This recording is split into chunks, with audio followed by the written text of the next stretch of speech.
హోషేయ గ్రంథము 14వ అధ్యాయము. హోషేయ గ్రంథము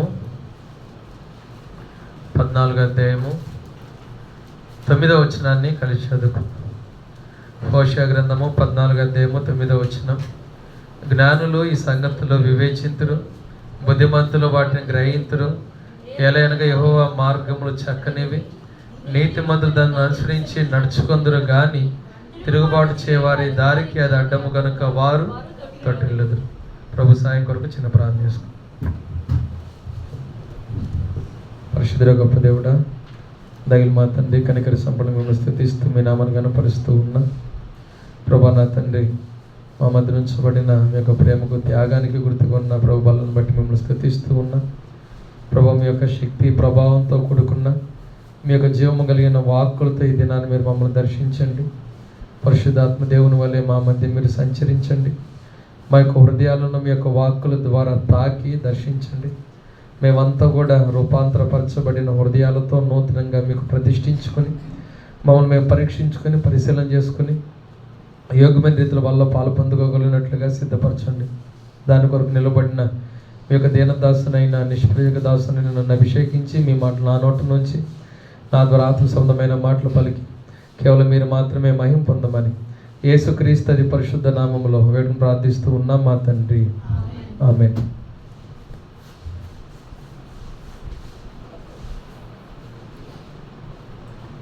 హోషేయ గ్రంథము 14వ అధ్యాయము 9వ వచనాన్ని మనం చదువుతూ వచ్చాం.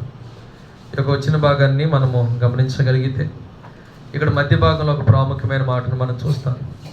యెహోవా మార్గములు చక్కనివి అన్న మాటను మనం ఇక్కడ చూస్తాం. కాబట్టి మన ప్రభు అయిన దేవుని యొక్క మార్గాలు, ఆయన సిద్ధం చేసిన త్రోవలు, మనము నడవాలి అని చెప్పి ఆయన ఏర్పాటు చేస్తూ వచ్చిన ఆ త్రోవలు ఎంతో చక్కనివి అన్న విషయాన్ని మనం జ్ఞాపకం పెట్టుకోవాలి. అందుకని ఇర్మీయా గ్రంథము 6వ అధ్యాయంలో మనం చూడగలిగితే, ఇర్మీయా గ్రంథము 6వ అధ్యాయము 16వ వచనాన్ని దయచేసి ఒకరు చదవండి. ఇర్మీయా గ్రంథము 6వ అధ్యాయము 16వ వచనం.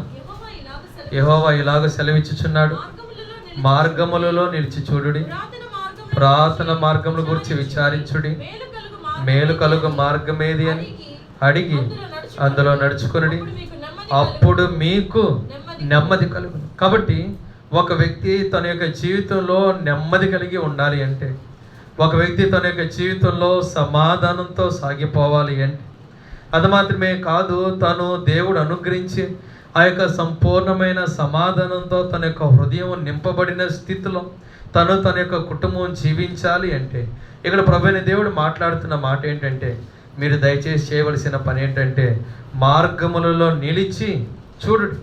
అయితే పురాతన మార్గముల గురించి విచారించండి, మేలు కలుగు మార్గమేది అని అడిగి అందులో నడుచుకునండి. కాబట్టి ఏదైతే పురాతన మార్గమో, ఏదైతే మేలైన మార్గమో, ఏదైతే దేవుడు సిద్ధపరిచిన మార్గమో, ఏదైతే మనము నడుచుకోవాలి అని చెప్పి దేవుడు మన కొరకు మనకు ముందుగా ఏర్పాటు చేస్తూ వచ్చిన త్రోవ, ఆ త్రోవను పరిశీలన చేసి ఆ త్రోవను అర్థం చేసుకొని ఆ యొక్క మార్గంలో నడవటానికి మనం ప్రయత్నం చేయగలిగితే అప్పుడు మనం ఏం పొందుకుంటామంట? నెమ్మదిని పొందుకుంటాం. కానీ ఇదే ఇర్మీయా గ్రంథం 6వ అధ్యాయం 16వ వచనం చివరి భాగంలో మనం చూస్తే వారేమంటున్నారంట? అయితే వారు మేమందులో నడుచుకోనమని చెప్పుచున్నారు.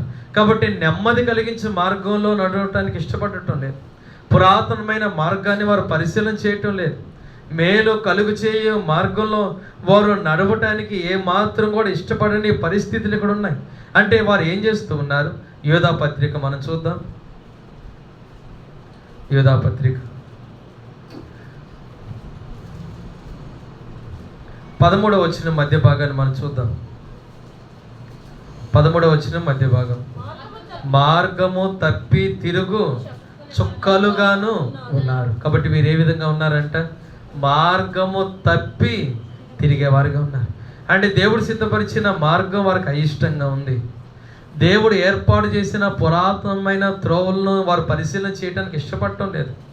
దేవుడు ఏదైతే మేలైన మార్గాన్ని వారి ముందు ఆయన ఏర్పాటు చేసి ఈ త్రోవల్లో దయచేసి నడవండి అని చెప్పి ఆయన పదే పదే చెబుతూ ఉన్నప్పటికీ సైతము ఆ యొక్క మార్గంలో నడవటానికి వారు ఇష్టపడని స్థితిలో వారు మార్గము తప్పి వారు ఏం చేస్తున్నారంట? తిరుగుతూ ఉన్నారు. దీని గల కారణం ఏమై ఉండొచ్చు? వారు ఎందుకని ఆ మార్గాన్ని తప్పి తిరుగుతున్నారంటే, యోబు గ్రంథం 24 అధ్యాయము, యోబు గ్రంథం 24 అధ్యాయము 13వ వచనాన్ని మనం చూద్దాం. 24 అధ్యాయం 13వ వచనం. వెలుగు మీద తిరుగుబడివారు కలరు, వీరు దాని మార్గములను గుర్తుపట్టరు, దాని త్రోవలలో నిలువరు. కాబట్టి ఒకే ఒక్క కారణం మనం ఇక్కడ జాగ్రత్తగా పరిశీలన చేయగలిగితే, దేవుడు సిద్ధపరిచిన మార్గం మీద, మేలైన మార్గం మీద, పురాతన మార్గం మీద దేవుడు నడవండి అని పదే పదే చెప్పి ప్రోత్సహించి వెన్నుతట్టి చేయబట్టుకొని నడిపించాలని ఆశపడుతున్న ఆ యొక్క వెలుగై ఉన్న మార్గం మీద వారు ఏం చేస్తున్నారంట? తిరుగుబాటు చేస్తున్నారు. వారు అవిధేయులుగా ఉన్నారు. వారు పదే పదే ఆ యొక్క వెలుగు మీద వారు తిరుగుబాటు చేయటానికి వారు ప్రయత్నం చేస్తూ ఉన్నారు. కారణం ఏమై ఉండొచ్చు? అది జీవపు వెలుగై ఉంది కదా, అది త్రోవను చూపించేది కదా, మార్గము ఆగిపోకుండా ముందుకు నడిపించేది కదా, అడ్డులు ఆటంకాలు తొలగింపజేసేది కదా, అంధకారాన్ని పూర్తిగా లయపరిచేది కదా. ఆ యొక్క ప్రయాణం అన్నది ఆగిపోకుండా సాఫీగా నెమ్మదిగా ముందుకే సాగటానికి అవసరాన్ని అనుగ్రహించే ఒక శ్రేష్టమైన ప్రకాశమైన వెలుగు కదా. మరి ఈ వెలుగు మీద వారు ఎందుకని తిరుగుబాటు చేస్తున్నారు? ఈ వెలుగును వారు ఎందుకని వద్దనుకుంటున్నారు? ఈ యొక్క వెలుగై ఉన్న మార్గంలో నడవటానికి వారు ఎందుకని ఇష్టపడటం లేదు? దాని గల కారణాన్ని మనం చూద్దాం. యోహాను సువార్త 3వ అధ్యాయము, యోహాను సువార్త 3వ అధ్యాయము 19వ వచనాన్ని మనం చూద్దాం. ఆ కారణం ఏంటి ఇక్కడ చాలా స్పష్టంగా ఉంది. ఆ తీర్పు ఇదే: వెలుగు లోకంలోనికి వచ్చిన కానీ తమ క్రియలు చెడ్డమైనందున మనుషులు వెలుగును ప్రేమింపక చీకటినే ప్రేమించారు. కాబట్టి మనకు దొరికిన జవాబు ఏంటనంటే, ఒక వ్యక్తి మేలైన మార్గాన్ని తెలుసుకున్నప్పటికీ, పురాతనమైన త్రోవను దేవుడు చూపించినప్పటికీ, నీ జీవితంలో నువ్వు నెమ్మదిగా ఉంటావు, దయచేసి ఈ త్రోవలను నడువు అని చెప్పి ఆయన పదే పదే ఆయన మాట్లాడుతూ గద్దిస్తూ ఉన్నప్పటి సైతం ఒక వ్యక్తి వెలుగు మీద తిరుగుబాటు చేసి మార్గము తప్పి తిరుగు చుక్కవని తన ఇష్టానుసారమైన త్రోవల్లో నడుచుకుంటూ ఉండటానికి గల ఏకైక కారణం ఏంటనంటే, ఇక్కడ మనం గమనించగలిగితే వారి క్రియలు ఏ విధంగా ఉన్నాయంట? చెడ్డ క్రియలు. ఎవరైతే అపవిత్రమైన క్రియలతో, ఎవరైతే లోక సంబంధమైన కార్యాలతో, ఎవరైతే తమ యొక్క సొంత ఇష్టాలను నెరవేర్చుకోవాలి అన్నటువంటి ఆలోచన తలంపులతో, తమ యొక్క ఆశలను నెరవేర్చుకోవటానికి వారు వివిధ రకాలైన మార్గాలను ఎన్నుకొని ఏర్పాటు చేసుకుంటూ వచ్చారో, వారు ఎట్టి పరిస్థితుల్లో కూడా దేవుడు సిద్ధపరిచిన త్రోవలు వారు ఏం చేయలేరంట? నడవలేరు. ఆ మార్గంలో వారు ప్రయాణం చేయలేరు. ఆ వెలుగు అంటే వారికి ఇష్టం లేదు. ఆ యొక్క వెలుగు మీద తిరుగుబాటు చేసి తమ క్రియలు నెరవేర్చుకోవటానికి వారు చీకటి త్రోవల్లో నడవాలి అని చెప్పి వారు మార్గము తప్పి తిరుగు చుక్కల వలె ఉంటారు. అందుకని మన ప్రభువైన యేసుక్రీస్తు యొక్క మార్గము, ఆయన త్రోవ ఎటువంటిదంటే, మత్తయి సువార్త 7వ అధ్యాయము. ఆ మార్గం ఎంతో చక్కని మార్గం కదా. అయితే వీరు దాంట్లో నడవటానికి ఎందుకని ఇష్టపడటం లేదంటే, వారికి ఆ మార్గం ఏ విధంగా కనబడుతుందంటే, వారి దృష్టికి ఆ త్రోవ ఏ విధంగా అగవపడుతుందంటే, మత్తయి సువార్త 7వ అధ్యాయము 13-14 వచనాలు మనం కలిసి చదువుకుందాం. మత్తయి సువార్త 7వ అధ్యాయము 13-14 వచనాలు దయచేసి మనం అందరం కూడా కలిసి చదువుకుందాం. మీరు మీ బైబిల్ తెరవండి. మత్తయి సువార్త 7వ అధ్యాయము 13-14 వచనాలు. ఇరుగు ద్వారమున ప్రవేశించు, నాశనమును పో ద్వారము వెడల్పును, ఆ దారి విశాలమై ఉన్నది, దాని ద్వారా ప్రవేశించేవారు అనేక.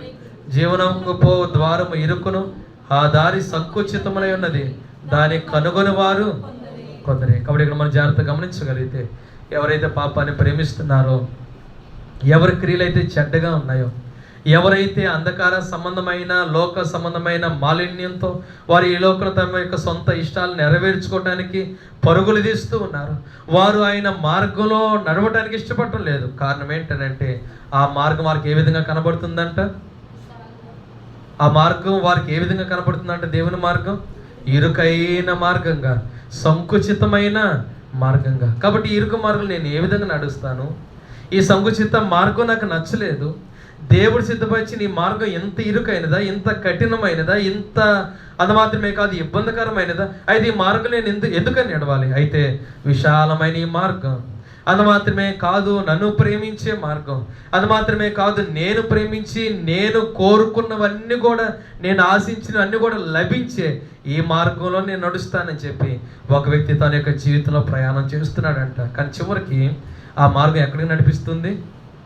ఎక్కడికి నడిపిస్తుంది? నిత్య నాశనానికి నడిపిస్తుంది. కానీ ఇరుకు మార్గం ఉంది. ఆ మార్గము ఎక్కడికి వెళ్ళే మార్గం అంట? జీవమునకు పోవు ద్వారము. అది నిత్య జీవాన్ని అనుగ్రహించే మార్గము. అయితే అనేకుల మార్గాన్ని ఇష్టపడకుండా దాని మీద తిరుగుబాటు చేసి వారు మార్గము తప్పి తిరుగు చుక్కల వలె వివిధ రకాలైన తంత్రాలను వారు ఏర్పాటు చేసుకుని తమ యొక్క ఇష్టాన్ని నెరవేర్చుకోవడానికి వారు ఆ యొక్క విశాలమైన ద్వారంలో మార్గంలో ప్రయాణం చేస్తున్నారు కదా. అయితే ఇరుకు మార్గమైనా పర్వాలేదు, సంకుచితమైన మార్గమైనా పర్వాలేదు, ఆ యొక్క జీవపు వెలుగులో దేవుడు అనుగ్రహించే నెమ్మదితో సమాధానంతో ఆ యొక్క ఇరుకైన కఠినమైన త్రోవలోనే మేము నడుస్తామని చెప్పేవారు ఎంతమంది అంట? అని నడుస్తామని చెప్పేవారు ఎంతమంది అంట? కొందరే. దాన్ని కనుగొనువారు కొందరే. ఆ కొందరు ఎవరో చెప్తారా? హోషేయ గ్రంథం 14:9 వచ్చిన ప్రకారం ఆ కొందరు ఎవరో చెప్తారా? 3 గుంపులు వారు, 3 గుంపుల ప్రజలు ఉన్నారు. ఆ కొందరు వారికి మాత్రం ఈ మార్గం అంటే ఎంతో ఇష్టం. అది ఇరుకైనా కానీ పర్వాలేదు, అది కఠినమైనదైనా కానీ వారు వెనకడుగు వేయరు, అది ఇబ్బందికరమైనది కానీ తమ యొక్క జీవితంలో ఎట్టి పరిస్థితులు కూడా తప్పిపోరు. ఈ మార్గమే మాకు కావాలి. కారణం ఏంటంటే మేము ఒక దినాన్ని నిత్య జీవంలో ఉండాలని వారు తీర్మానం చేసుకున్నారు. కాబట్టి ఆ కొందరిలో ఈ గుంపులో ఉన్న ప్రజలు వారు ఎవరో చెప్తారా?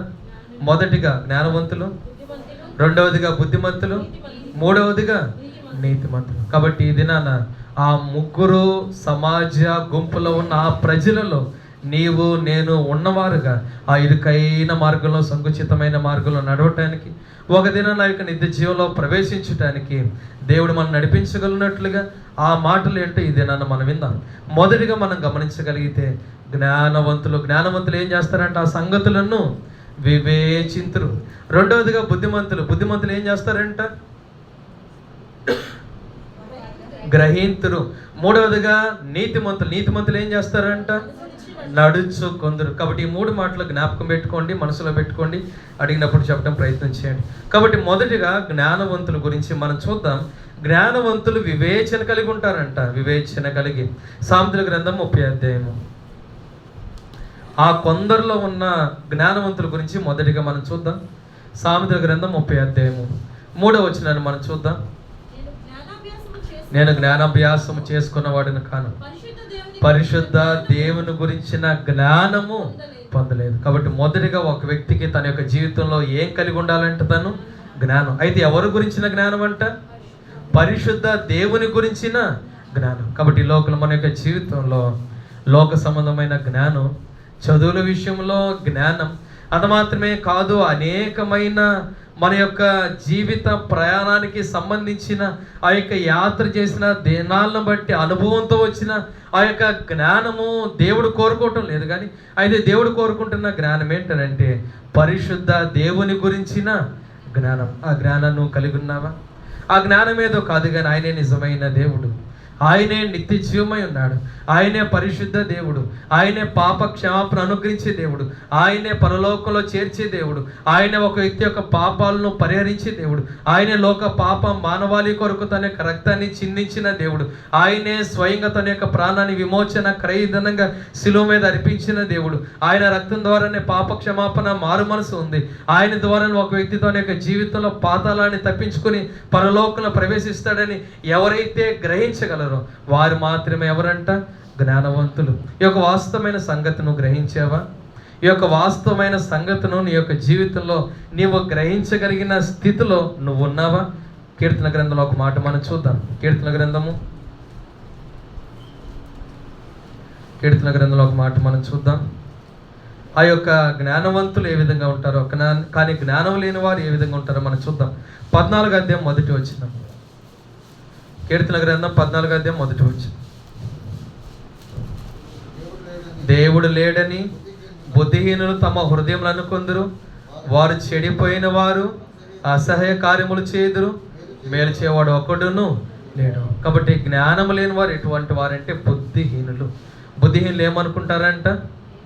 దేవుడు లేడని తమ హృదయంలో. కాబట్టి ప్రియ సహోదరుడా, ప్రియ సహోదరి, ఎవనొస్తాడా నీ యొక్క జీవితంలో దేవుడు లేడని, నీ యొక్క జీవితంలో ఈ యొక్క లోక సంబంధమైన అనేకమైన జ్ఞానంతో నింపబడిన యొక్క స్థితిలో, ఈ లోకంలో ఆ యొక్క నిత్య జీవానికి సంబంధించిన మార్గంలో నుంచి వేరుపరచబడి నీ యొక్క ఇష్టానుసారమైన క్రియలలో, కార్యాలలో నీవు ఒకవేళ బ్రతుకుతూ దేవుడు సిద్ధపరిచిన యొక్క పరలోక సంబంధమైన మార్గంలోకి ఒకవేళ నువ్వు ఇంకా రాకుండా ఉంటే, ప్రభువైన దేవుడు ఈ దినాన ప్రేమతో నిన్ను పిలుస్తూ ఉన్నాడు.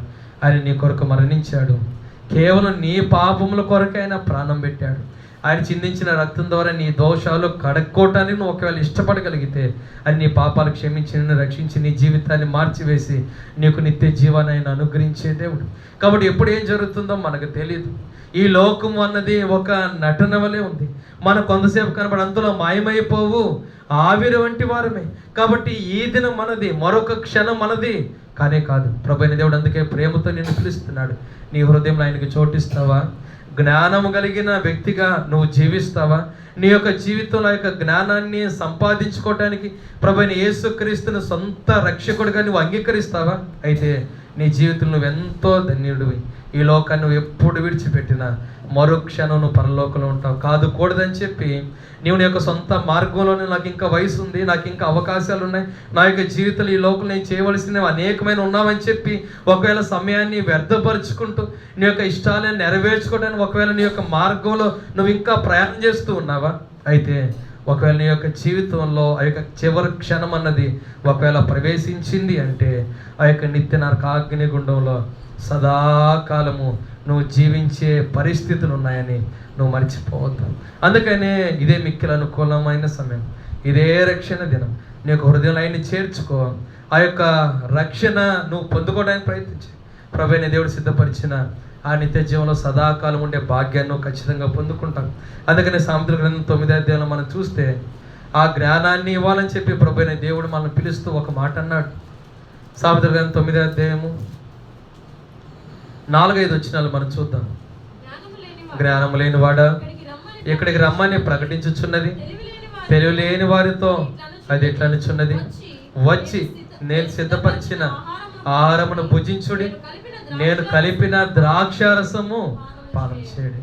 దయచేసి జ్ఞానం లేనివాడా, దయచేసి తెలివి లేనివాడా, బుద్ధి లేని స్థితిలో ఈ లోకంలో నీ యొక్క జీవితంలో ఆ యొక్క పరిశుద్ధ దేవుని గురించిన జ్ఞానం ఎరుగక, పరలోక సంబంధమైన జ్ఞానం గురించి తెలుసుకోకుండా ఈ యొక్క లోక సంబంధమైన వాటినే ప్రేమించి అనుసరించి అవే శాశ్వతం అనుకుని ఆ యొక్క లోక సంబంధమైన సుఖ సంతోషాల కొరకు నీ యొక్క జీవితంలో బ్రతుకుతూ ఉన్న నా యొక్క ప్రియమైన కుమార్తె, దయచేసి నీవు నేను సిద్ధపరిచిన ఆ యొక్క ఆహారాన్ని భుజించు, నేను కలిపిన ద్రాక్షారసాన్ని పానం చేయి. కారణం ఏంటంటే 6వ వచనాన్ని మనం చూద్దాం.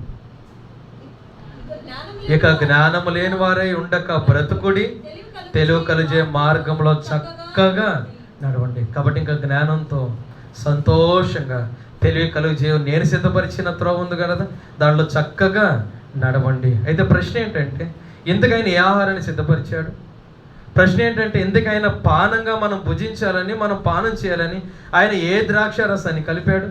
ఇదే సామెతల గ్రంథం 9వ అధ్యాయము 2వ వచనాన్ని మనం చూద్దాం.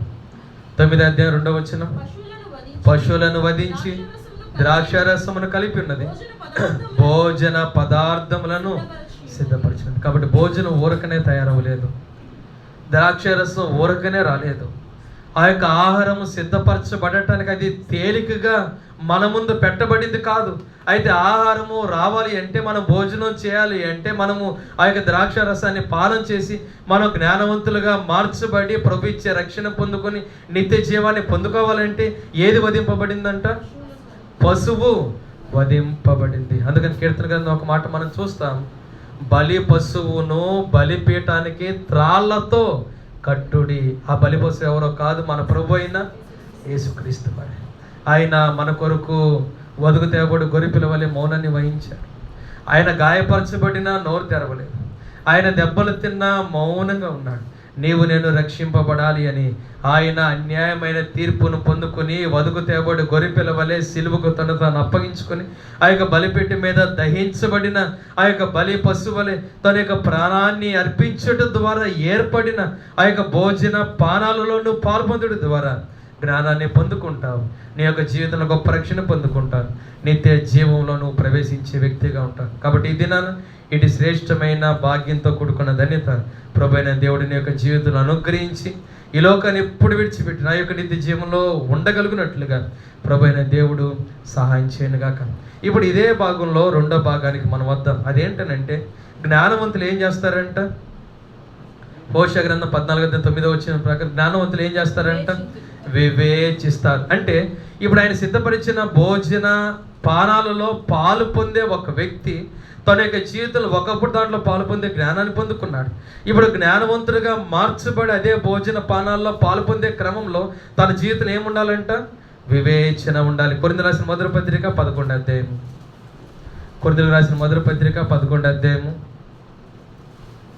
27వ వచనాన్ని మనం చూద్దాం. కాబట్టి ఎవడు అయోగ్యముగా ప్రభు యొక్క రొట్టెను తినను లేక ఆయన పాత్రలోనిది త్రాగును వాడు ప్రభు యొక్క శరీరమును గురించి రక్తమును గురించి అపరాధి అగును. కాబట్టి జ్ఞానవంతుడు ఏం చేస్తాడంట? వివేచిస్తాడు. కాబట్టి ఎవరైతే వివేచన లేకుండా, ఎవరైతే జ్ఞానము లేకుండా, ఎవరైతే తెలివి లేకుండా, ఎవరైతే అయోగ్యముగా ఆ యొక్క భోజన పానాలలో పాలు పొందుతారో వారు ఏమవుతారంట? అపరాధులు అవుతారు. అందుకని ప్రభు అంటున్నాడు 29వ వచనాన్ని మనం చూద్దాం. 29వ వచనం. ప్రభు శరీరమని వివేచింపక తిని త్రాగువాడు తనకు శిక్షావిధి కలుగుటకే తిని త్రాగుచున్నాడు. కాబట్టి ఈ భాగంలో రెండవ ప్రాముఖ్యమైన భాగానికి మనం వచ్చాము. ఈ భాగంలో మనం గమనించగలిగితే మనం అందరం కూడా ఆయన బలి పశువులు అర్పించబడిన ఆ భోజన పానాలను మనం భుజించి మన జ్ఞానవంతులుగా మార్చబడిన వారు. కొన్ని సంవత్సరాల క్రితము గొప్ప రక్షణ పొందుకున్న వారు దేవుని యొక్క మార్గంలోకి మనం ప్రవేశించాం. మనకి విశ్వాస సంబంధమైన జీవిత యాత్ర ప్రారంభించబడింది.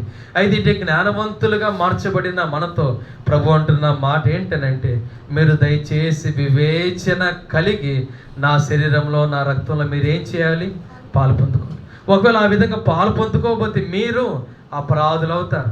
ఒకవేళ ఆ విధంగా పాలు పొందుకోకపోతే మీరు శిక్ష విధికి గురి అవుతారని ప్రభు మాట్లాడుతున్నాడు.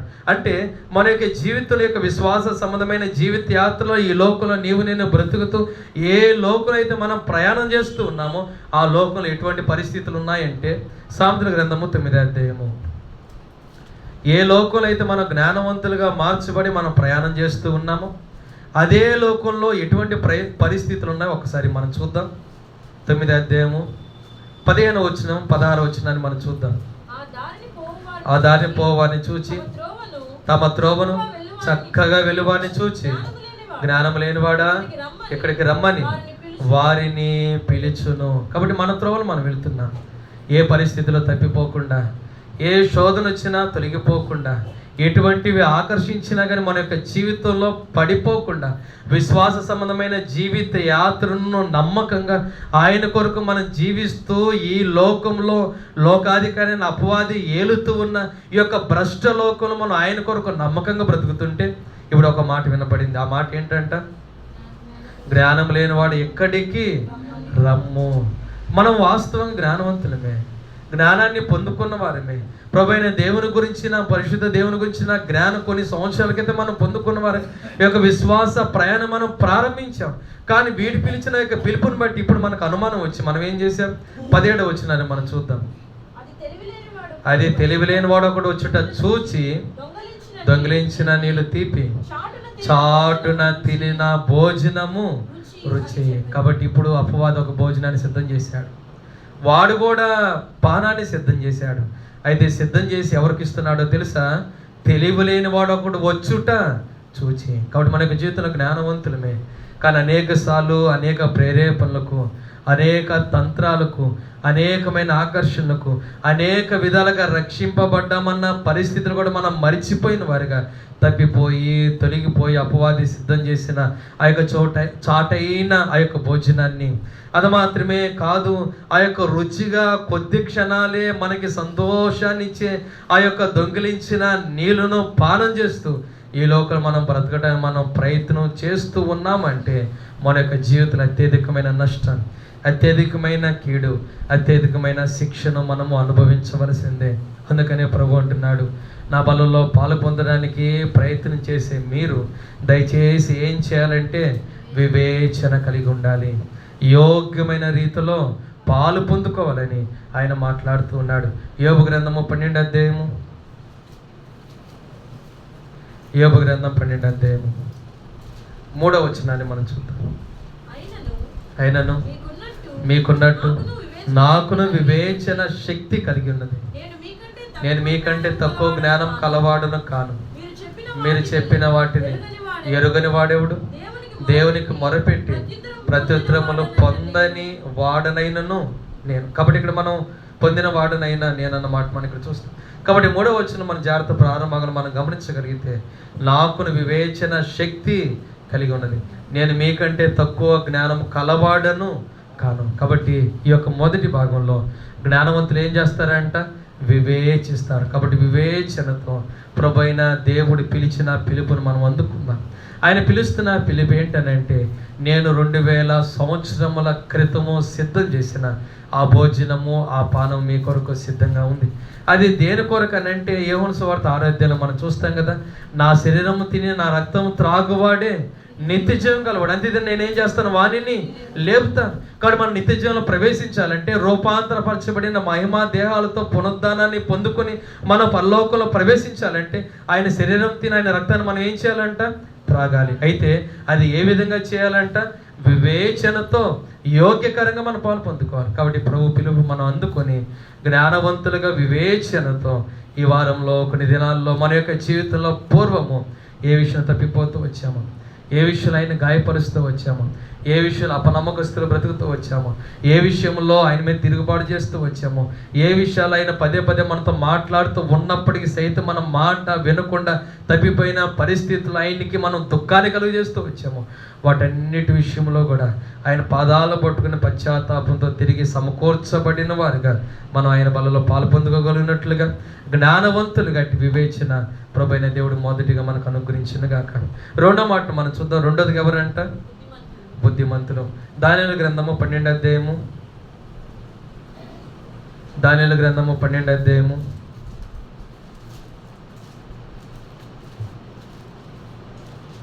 2వ వచనాన్ని మనం చూద్దాం, లేకపోతే 3వ వచనాన్ని మనం చూద్దాం. బుద్ధిమంతులైతే ఆకాశ మండలములను జ్యోతులను పోలిన వారే ప్రకాశించారు. కాబట్టి 2వది మనం ఇక్కడ గమనించగలిగితే బుద్ధిమంతుల గురించి మనం చూస్తాం. అయితే బుద్ధిమంతులు ఏ విధంగా ఉంటారంట? ఏ విధంగా ప్రకాశిస్తారంట? ఏ విధంగా ప్రకాశిస్తారంట? జ్యోతుల వలె ప్రకాశిస్తారు. అయితే ఆ జ్యోతులు ఎక్కడున్నాయంట? ఆకాశ మండలంలోని జ్యోతుల వలె బుద్ధిమంతులు ఏం చేస్తారంట? ప్రకాశిస్తారు. అయితే ఇప్పుడు ఒక వచనాన్ని మనం చూద్దాం. అదే ఆకాశ మండలంలో ఎటువంటి పరిస్థితులు ఉన్నాయి? ఎఫెసీయులకు రాసిన పత్రిక 6వ అధ్యాయము, ఆ వచనాన్ని ఎవరైనా చెప్తారా? 12వ వచనం చివరి భాగం. ఆకాశ మండలమందున్న దురాత్మల సమూహములతో పోరాడుచున్నా. కాబట్టి బుద్ధిమంతులు ఆకాశ మండలంలోని జ్యోతుల వల్ల ఏం చేస్తారంట? ప్రకాశిస్తారు. కానీ ఇప్పుడు అదే ఆకాశ మండలంలో ఏమున్నాయంటే దురాత్మల సమూహం. కాబట్టి యొక్క లోకాధికారైన అపవాది ఆ యొక్క ఆకాశ మండలంలో పరిపాలిస్తున్నాడు. తన యొక్క దేవుని ప్రజలను అనేక సార్లు వాడు ఎంతగానో మోసగించడానికి ప్రయత్నం చేస్తూ ఉన్నాడు. దేవుని ప్రజలు ఈ యొక్క లోకంలో నమ్మకంగా యథార్థంగా వారు జీవిస్తూ ఉంటే వారి యొక్క జీవితంలో అనేక సార్లు ఆ యొక్క అంధకార సంబంధమైన పరిస్థితులను వాడు తీసుకుని వచ్చి నష్టపరచాలని, పాడు చేయాలని వాడు చేస్తున్న ప్రయత్నాలు మనం ఇక్కడ గమనిస్తాం. అయితే ఇప్పుడు ఒక ప్రాముఖ్యమైన విషయాన్ని మనం జ్ఞాపకం పెట్టుకోవాలి. అదేంటనంటే అపవాది ఎటువంటి వాడో ఒకసారి మనం ఆలోచన చేద్దాం. కొరింథీయులకు రాసిన 2వ పత్రిక 2వ అధ్యాయము. ఆ లోకాధికారి ఉన్నాడు కదా, ఆకాశ మండలంలో ఉన్న దురాత్మల సమూహం ఉంది కదా, వాడు ఎటువంటి వాడో మనం చూద్దాం. కొరింథీయులకు రాసిన 2వ పత్రిక 2వ అధ్యాయము 11వ వచనం చివరి భాగాన్ని మనం చూద్దాం. సాతాను తంత్రములను మనము ఎరుగని వారము కాము. కాబట్టి సాతాను ఏం పన్నుతాడంట?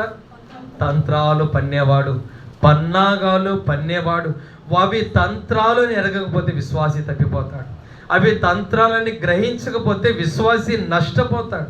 అవి అపవాది వేసిన ఉచ్చు అని ఒకవేళ విశ్వాసి తన యొక్క జీవితంలో గ్రహించకపోతే తను ఎంతో అత్యధికమైన నష్టాన్ని, కీడును తను చూస్తాడు. ఎందుకంటే ఒక ఉదాహరణ మనం చూద్దామా? అపవాది ఏ విధంగా తంత్రాన్ని వాడు వేస్తూ వచ్చాడో యోబు గ్రంథము 2వ అధ్యాయము, యోబు గ్రంథము 2వ అధ్యాయము 5వ వచనాన్ని మనం చూద్దాం. ఇంకొకసారి నీవు చేయి చాపి అతని ఎముకను అతని దేహమును మొత్తిన ఎడల అతడు నీ ముఖము ఎదుటనే దూషించి నిన్ను విడిచి పోవునని అని. కాబట్టి ఇక్కడ యోబు యొక్క జీవితాన్ని మనం చూస్తాం. అపవాది ఏం చేశాడంటే యోబును మొత్తాడు. నడినెత్తి నుంచి అరికాల వరకు దేంతో మొత్తాడంట? కురుపులతో మొత్తాడు. తన యొక్క ఎముకలలో అత్యధికమైన బాధ, భరించలేని బలహీనత, అత్యధికమైన రోగగ్రస్తమైన పరిస్థితుల్లో ఒంటరితనంతో తను బూడిదలో కూర్చుని చిల్లపెంకు తీసుకుని తను దుఃఖంతో కృంగిపోయిన పరిస్థితిలో తనున్నాడు. అయితే తన యొక్క జీవితంలో తను చేస్తూ వచ్చిన ఒక ప్రాముఖ్యమైన విషయాన్ని మనం ఖచ్చితంగా జ్ఞాపకం పెట్టుకోవాలి. ఇదే యోబు గ్రంథము 2వ అధ్యాయము 10వ వచనాన్ని కలిసి చదువుకుందాం. 10వ వచనం. అందుకు అతడు, మూర్ఖురాలు మాట్లాడినట్లు నువ్వు మాట్లాడుచున్నావు, మన దేవుని వల్ల మేలు అనుభవించదుమా? కీడును మనం అనుభవింప తగదా? నేను ఈ సంగతుల్లో ఏ విషయం అందును యోబు నోటి మాటతో నేను పాపము చేయలేదు. కాబట్టి రెండోది మనం ఇక్కడ గమనించగలిగితే, ఇక్కడ బుద్ధిమంతుడిగా ఉన్న ఆ యొక్క యోబును మనం చూస్తే ఆ యొక్క ఆకాశ మండలంలో జ్యోతి వలె ప్రకాశిస్తూ ఉంటే అపవాది ఓర్చుకోలేకపోతూ వచ్చాడు. ఆ ప్రాంతంలో యథార్థవంతుడిగా, నీతిమంతుడిగా, భక్తిపరుడుగా, అందరికంటే కూడా అత్యధికమైన ఆత్మీయమైన స్థితిలో కొనసాగుతూ ఉంటే అపవాది చూడలేకపోతూ వచ్చాడు. వాడు గాయపరిచాడు, వాడు బలహీనత కూడా నడిపించాడు, వాడు రోగాన్ని అనుమతించాడు, వాడు శ్రమలకి గురి చేశాడు, వాడు ఒంటరితనాన్ని కలుగు చేశాడు, వాడు అయిన వాళ్ళని దూరం చేశాడు, వాడు వివిధ రూపాల్లో నష్టాన్ని కలుగు చేశాడు, తన యొక్క జీవితంలో అత్యధికమైన ఘోర స్థితికి పడవేస్తూ వచ్చాడు, తన యొక్క బ్రతుకు మీద విరక్తి పుట్టించినంతగా అనేకమైన పరిస్థితులు తన యొక్క జీవితంలో అనుమతించాడు. కానీ ఇప్పుడు యోబుంటున్న మాట ఏంటంటే, తను ఏ విషయం అందు కూడా ఒక్క నోటి మాటతో నేను ఏం చేయలేదంట? పాపం చేయలేదు. తను ఏమన్నాడంటే, మనం దేవుని ద్వారా మేలు మాత్రమే అనుభవిస్తామా? కీడును మనము అనుభవించ తగదా? అంటే ఇక్కడ రెండోది మనం అర్థం చేసుకోవాల్సిన ప్రాముఖ్యమైన గొప్ప సంగతి ఏంటనంటే, బుద్ధిమంతులు ఏం చేస్తారంట? ఇందాక చెప్పిన జ్ఞాపకం పెట్టుకోవాలని మళ్ళీ అడుగుతానని, గ్రహింతురు. అంటే బుద్ధిమంతుడిగా యోబు ఏం గ్రహించాడు తెలుసా? యోబు గ్రంథం 23వ అధ్యాయము, యోబు గ్రంథం 23వ అధ్యాయము 10వ వచనాన్ని కలిసి చదువుకుందాం. ఆయన ఏం గ్రహించాడో మీరు చెప్పడానికి ప్రయత్నం చేయండి. యోబు గ్రంథం 23వ అధ్యాయము 10వ వచనాన్ని మనం కలిసి చదువుకుందాం. తను బుద్ధిమంతుడిగా ఏం గ్రహించాడో దయచేసి చెప్పడానికి ప్రయత్నం చేయండి. నేను నడుచు మార్గం ఆయనకి తెలియను, ఆయనను శోధించిన తర్వాత నేను సువర్ణము వలె కనబడదును. కాబట్టి చెప్తారు ఆయన ఏం గ్రహించాడు? ఆయన ఏం గ్రహించాడు చెప్తారా? దేవుడు శోధిస్తున్నాడు. అయితే ఇంకా స్పష్టంగా తను ఏం గ్రహించాడు? నేను నడుచు మార్గం ఆయనకి తెలియను అంటే దాంట్లో తానేం గ్రహించాడు? ఆయనకి తెలియకుండా ఏది నా జీవితంలో అనుమతించబడలేదు. కాబట్టి రెండోది మన జీవితంలో జ్ఞాపకం పెట్టుకుందాము. బుద్ధిమంతుల వలె ఈ లోకంలో జ్యోతి వలె ప్రకాశిస్తూ ఉంటే అపవాది ఖచ్చితంగా నష్టపరుస్తాడు. ఖచ్చితంగా కుటుంబంలో శోధన తీసుకుని వస్తాడు. ఖచ్చితంగా బిడ్డల యొక్క జీవితంలో వివిధ రకాలైన పరిస్థితులు వాడు అనుమతిస్తాడు. అయితే ఏ బలహీనతలైనా, ఏ రోగములైనా, ఎటువంటి కష్టాలైనా, ఎటువంటి శ్రమలైనా, ఎటువంటి ఇబ్బందులైనా, ఎటువంటి నిందలైనా, ఎటువంటి అవమానాలైనా, ఎటువంటి ఒంటరితనమైనా మన యొక్క జీవితంలో ఊహించినది హఠాత్తుగా మన మీద పడి మన యొక్క కుటుంబాన్ని అతలాకుతలం చేయడానికి ప్రయత్నం చేసినప్పటికీ సరే, ఒకటి మాత్రం మనం ఎప్పుడు కూడా బుద్ధిమంతుల వల్ల గ్రహించాలి. అదేంటనంటే, దేవునికి తెలియకుండా ఇది ఏం చేయబడలేదు, అనుమతించబడ్డది. నేను నడుచు మార్గము ఆయనకి తెలుసు కదా. ఆయనకి తెలియకుండా ఇది జరిగినప్పుడు నేనెందుకు భయపడాలి, నేనెందుకు విచారపడాలి, నేనెందుకు సన్నగిల్లిపోవాలి, విశ్వాసంలో నుంచి నేనెందుకు తొట్టిల్లాలి, ఆయన సన్నిధికి నేనెందుకు దూరం అవ్వాలి, నేను ఎందుకని వివిధ రకాలైన ప్రశ్నలతో ఇబ్బంది పెట్టాలి, నేను ఆయన మీద ఎందుకని తిరుగుబాటు చేయాలి, నేను ఎందుకని ఆయన దుఃఖపెట్టాలి.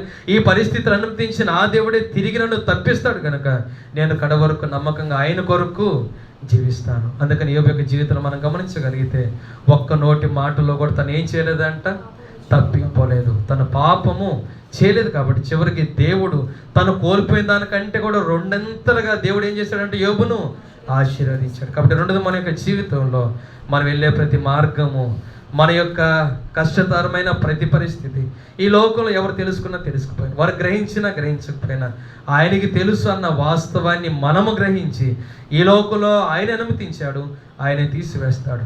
ఆయనే మన యొక్క జీవితంలో మనం వెళ్ళాలని ఆయన ఆ మార్గాన్ని సిద్ధం చేశాడు. ఆయనే తిరిగి మేలైన మార్గంలోకి నడిపిస్తాడు. ఆయనే ఇరుకు మార్గాన్ని అనుమతించాడు. ఆయనే విశాలతలోకి ఖచ్చితంగా తీసుకొని వస్తాడని మనం గ్రహించి మన యొక్క జీవితంలో ఆ మార్గంలో కడవరకు నమ్మకంగా జీవిద్దాం. దేవుడు కోల్పోయిన దానికంటే కూడా అత్యధికమైన ఆశీర్వాదం మన జీవితంలో ఖచ్చితంగా ఆయన కుమ్మరించే దేవుడు. కాబట్టి బుద్ధిమంతుల వల్లే రెండోదిగా మనం ఏం చేద్దామంటే ప్రతి దాన్ని కూడా గ్రహించే వారిగా మనం ఉందాం. తర్వాత చివరిగా మూడోదిగా మనం చూద్దాం, నీతిమంతులు. కీర్తన గ్రంథము 4వ అధ్యాయము. కీర్తన గ్రంథము 4వ అధ్యాయము మొదటి వచనాన్ని మనం చూద్దాం. నా నీతికి ఆధారమగు దేవా, నేను మొరపెట్టినప్పుడు నాకు ఉత్తరమేమో, ఇరుకులో నాకు విశాలత కలుగజేసిన వాడువు నీవే. కాబట్టి చివరిగా మూడోది మనం ఇక్కడ గమనించగలిగితే నీతిమంతుల గురించి మనం ఇక్కడ చూస్తాం. ఇక్కడ భక్తుడు ప్రార్థన చేసేటప్పుడు ఎంత జ్ఞానంగా ప్రార్థన చేస్తున్నాడు అంటే, ప్రభా నేను ఒకప్పుడు పాపినే, నేను లోకంలో బ్రతికాను, నువ్వంటే నాకు తెలియదు ప్రభా, ఈ లోక మాలిన్యాన్ని అంట చేసుకుని నా యొక్క జీవితంలో నా ఇష్టానుసారంగా నేను సిద్ధపరచుకుని నా మార్గాలు నేను బ్రతికిన బ్రతుకు అన్నది ఎంతో అవమానకరమైనది. కానీ ఇప్పుడు నీతిమంతుడిగా మార్చబడ్డాను. నా నీతికి ఆధారం ఎవరు? నీవే. కాబట్టి నా నీతికి ఆధారమగు దేవ, ఇప్పుడు నేను ఎక్కడున్నానంటే ఇరుకులో ఉన్నాను, ఇప్పుడు నేను కష్టంలో ఉన్నాను, ఇప్పుడు నేను ఇబ్బందిలో ఉన్నాను, ఇప్పుడు నేను బలహీనతలో ఉన్నాను, ఇప్పుడు రోగం అనేది నా దేహాన్ని పట్టి పీడిస్తూ ఉంది.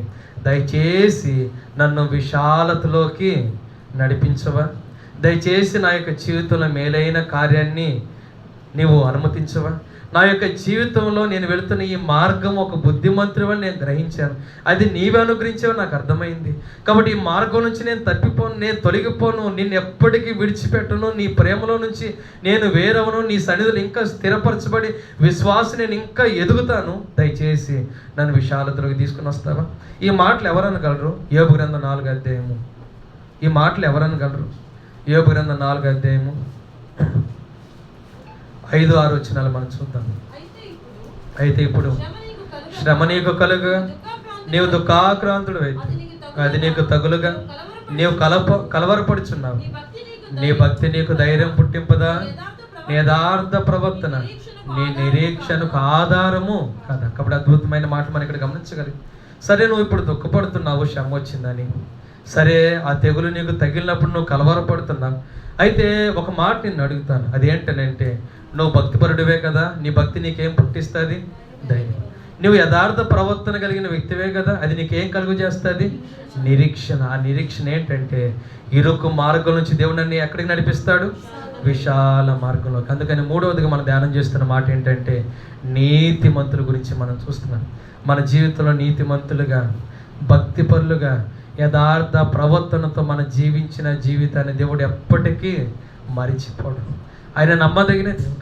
ఈ లోకంలో ఉన్నవారు మన యొక్క స్థితిని చూసి ఒకవేళ అపహాస్యం చేయొచ్చేమో, వీరు ఎంతగానో నమ్మకంగా జీవించారు కదా, ప్రభు కొరకే బ్రతికారు కదా, ఆయన్ని విడిచిపెట్టలేదు కదా, ఏది ఏమైనా కానీ ఆయన మందిరాన్ని వారు కాదనుకోలేదు కదా, వారు తమ యొక్క జీవితంలో తమ బ్రతుకంతా కూడా ప్రభు మాకుంటే చాలని చెప్పి వారు నమ్మకంగా అనేక త్యాగాలు చేసి ఆయన కొరకు నమ్మకంగా బ్రతికితే ఇప్పుడు వారి జీవితంలో ఇటువంటి పరిస్థితుల దేవుడు ఇటువంటి అనుమతించాడా? దేవుడు ఇటువంటి పరిస్థితులు అనుమతించిన వారి యొక్క జీవితంలో ఇక ఎప్పటికి బయటికి రాలారేమో అన్నటువంటి మాటలు ఒకవేళ ఈ లోకలు మనం వినవచ్చేమో. కానీ అయితే ఒక్క మాట మాత్రం మన యొక్క జీవితంలో ఎప్పుడూ జ్ఞాపకం పెట్టుకోవాలి. అదేంటనంటే మన భక్తిని బట్టి ధైర్యంగా మన యథార్థ ప్రవర్తన బట్టి నిరీక్షణతో మనం ఏ విధంగా దేవుని కొరకు నమ్మకంగా జీవించామో అది మనకు తెలుసు కనుక అది మన యొక్క హృదయంలో ఒక నిశ్చయిత వలె మనం ముందుకు సాగగలిగితే ప్రభు అయిన దేవుడు అనేకమైన ఆ యొక్క నోళ్లను మూసి వారి ముందే మన తలను పైకెత్తి అత్యధికమైన విజయవంతులుగా మనం చేసి వీరు నా ప్రియమైన బిడ్డలని ఆయన ఖచ్చితంగా రుజువు పరుచుకుంటాడన్న విషయాన్ని మన జీవితంలో మనం ఎప్పుడు కూడా మర్చిపోకూడదు. అందుకని ఒక మాట మనం చూద్దామా? పేతురు రాసిన మొదటి పత్రిక 5వ అధ్యాయము. పేతురు రాసిన మొదటి పత్రిక 5వ అధ్యాయము 10వ వచనం చివరి భాగాన్ని మనం చూద్దాం. కొంచెం కాలం మీరు శ్రమ పడిన పిమ్మట తానే మిమ్మల్ని పోలుగా చేసి స్థిరపరచి బలపరచును. కాబట్టి ఆ ఇరుకు మార్గం ఎంతకాలం అంట? కొంచెం కాలం. కానీ ఆ కాలం ఎక్కువ కాలము మన జీవితంలో బాధగా ఉండదు. ఆ బలహీనతలు ఎక్కువ కాలం మన యొక్క జీవితాన్ని బాధించు. ఆ గాయాలు ఎక్కువ కాలము మన యొక్క దేహంలో నొప్పిగా లేదా మనం భరించలేనంతగా మన యొక్క జీవితంలో దేవుడు అనుమతించేవిగా అవి మనల్ని ఏలవు. అవన్నీ ఓడిపోయే సమయం ఆసన్నమైంది. అవన్నీ కూడా ఓటమి పాలై మన యొక్క జీవితంలో తలదించుకుని అవి పారిపోవటానికి సిద్ధంగా ఉన్నాయి. అపవాది నవ్వుల పాలే మనల్ని విడిచిపెట్టి వాడు ఇంకా ఎప్పటికీ మనం తాకకుండా వాడి పారిపోయే దినము ఆసన్నమైంది. కారణం ఏంటనంటే కొంచెం కాలము శ్రమ పడినా పిమ్మట ఏముందంట? దేవుడు పూర్ణులుగా చేసి మనం స్థిరపరిచి ఏం చేస్తాడంట? బలపరిచే దేవుడు. సామెతల గ్రంథము 11వ అధ్యాయము. సామెతల గ్రంథము 11వ అధ్యాయము 5వ వచనాన్ని మనం చూద్దాం. యథార్థవంతుల నీతి వారి మార్గమును సరళము చేయను, భక్తిహీనుడు తన భక్తిహీనత చేతనే. కాబట్టి ఒక అద్భుతమైన మాట మనం చూస్తే యథార్థవంతుల నీతి వారి మార్గం ఏం చేస్తుందంట? సరళం. కాబట్టి మన యొక్క జీవితంలో నీతిమంతులుగా భక్తిపరులుగా యథార్థ ప్రవర్తనతో యథార్థతో జీవించిన యొక్క జీవితాన్ని బట్టి ప్రభువైన దేవుడు ప్రతిఫలంగా ఆ కొంచెము కాలమున ఇరుకు మార్గంతో కూడుకున్న శ్రమలు ఉన్నాయి కదా, వాటన్నిటిలో నుంచి కూడా దేవుడు మనలను ఏ మార్గంలోకి తీసుకుని వస్తున్నాడంట? సరళమైన విశాలమైన మార్గంలోకి మనల్ని ఆయన తీసుకుని రాబోతూ ఉన్నాడు. అందుకనే మూడవది మనం గమనించగలిగితే నీతిమంతులు ఏం చేయరంట? లేకపోతే నీతిమంతులు ఏం చేస్తారంట? నీతిమంతులు ఏం చేస్తారంట? నడుచుకొందరు. ఈ మాటను మనం కలిసి చదువుకొని ముగించుకొని ప్రభువులో మనం పాలు పొందుకుందాం. యోబు గ్రంథము 17వ అధ్యాయము. మూడవదిగా నీతిమంతులు నడుచుకొందరు. అయితే ఏ విధంగా నడుచుకుంటారు? ఎలా నడుచుకుంటారు? ఏ మార్గంలో నడుచుకుంటారు? యోబు గ్రంథము 17వ అధ్యాయము 9వ వచనాన్ని మనం కలిసి చదువుకొని ముగించుకుందాం. యోబు గ్రంథము 17వ అధ్యాయము. దయచేసి అందరూ కూడా ఆ వచనాన్ని మనం కలిసి చదువుకుందాం. దయచేసి అందరూ కూడా మీ యొక్క బైబిల్ తెరవండి. యోబు గ్రంథం 17వ అధ్యాయము 9వ వచనాన్ని కలిసి చదువుకుని ముగించుకుందాం. అయితే నీతిమంతులు తమ మార్గమును విడువగా ప్రవర్తించుదురు, నిరపరాధులు అంతకంతకు బలము నందుదురు. కాబట్టి కొంతకాలం శ్రమ పడిన పిమ్మట ప్రభువైన దేవుడు స్థిరపరిచి ఆయన ఏం చేస్తాడంటే సంపూర్ణంగా చేసి బలపరచునన్న మాట ఉంది కదా. కాబట్టి ఇక్కడ కూడా అదే మాట ఉంది. నిరపరాధులు అంతకంతకు ఏమవుతారంట? బలమునందు. అయితే బలం రావాలంటే, స్థిరపరచబడాలంటే, సంపూర్ణంగా చేయబడాలంటే, అత్యధికమైన విజయాన్ని పొందుకోవాలంటే, కోల్పోయిన దానికంటే కూడా 200 ఆశీర్వాదాలు మనం పొందుకోవాలంటే నీతిమంతులు ఏం చేస్తారంటే నడుచుకుంటారు. అయితే ఏ విధంగా నడుచుకుంటారు? తమ మార్గమును విడువక. దయచేసి ప్రియ సహోదరుడా, ప్రియ సహోదరి, నీ జీవితంలో ఇప్పుడు వెళుతున్న మార్గం ఏదైతే ఉందో ఆ మార్గంలో దయచేసి విడవకుండా, దయచేసి ఆ మార్గం కఠినతరంగా ఉంది అని చెప్పి భావించకుండా, అది ఇరుకైనా కష్టతరమైన ఇబ్బందికరమైన పర్వాలేదు, అది కొంతకాలమే. యథార్థంగా నీతిగా భక్తితో కూడుకున్న మన యొక్క ప్రవర్తనను ఆయన చూస్తున్నాడు. దేవుడు నిర్ణయించిన సమయము ఆసన్నమైంది. ఆయన త్వరితముగా మన సమీపానికి వచ్చాడు. ఆయన నిలవబడి మనల్ని కరుణించి ఆ సమయం మన యొక్క జీవితంలో అది వేగరమే సమీపంగా ఉంది. కాబట్టి ప్రభువైన దేవుడు అద్భుత రీతిలో విశాల మార్గంలోకి నడిపించి మన యొక్క జీవితంలో యొక్క నిత్య జీవంలో సదాకాలం కన్నీరు దుఃఖం లేని, వ్యాధి బాధ లేని, విచారం కృంగుదల లేని ఆ యొక్క సంతోషకరమైన నెమ్మదితో కూడుకున్న మనోహరమైన స్థలంలో సదాకాలం ఆయనతో కూడా జీవించగలిగినట్లుగా ప్రభువైన దేవుడు సహాయం చేయనుగాక. దాని కొరకు మొదటిగా మన యొక్క జీవితంలో జ్ఞానవంతుల వలె ప్రతి క్షణం మనం ఏం చేద్దాం? వివేచన కలిగి ఉన్నాం. రెండవదిగా బుద్ధిమంతుల వల్ల ఆయనకి తెలియకుండా ఏది కూడా అనుమతించబడదని గ్రహించేవారిగా మనం ఉన్నాం. మూడవదిగా నీతిమంతులు మనం వెళుతున్న మార్గంలో నుంచి వెనకడుగు వేయకుండా ఆ మార్గంలో నడుచుకుందాం. ఆ మార్గం నిత్య జీవంలోకి మనలను నడిపిస్తుంది. దయచేసి మోకరించండి.